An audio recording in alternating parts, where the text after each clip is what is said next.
I like to think myself, I mean, part of the role is to give them, the basics in the sense of the tools of how to create advertising in a particular medium on a particular platform, and that's great. But I think I like to see my role is, in pardon me if I sound like I'm stepping on a pedestal, and I'm trying not to, but it's not just to teach, but as a guide.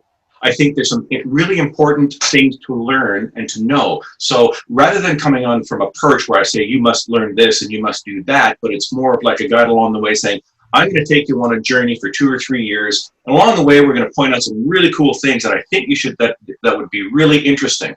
And I also try to bring them up on the same level, on a level that is not as a teacher-student, but more as a creative director, and they could either be writers or graphic designers. So I try to run the class like a creative shop. So there's more of an even keels kind of setting.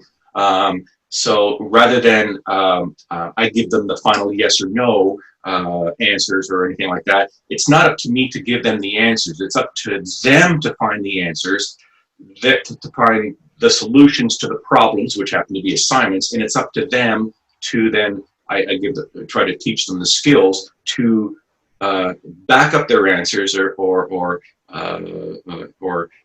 argue their answers, like as in a pitch. So try to make it as real world as possible, rather than just more of an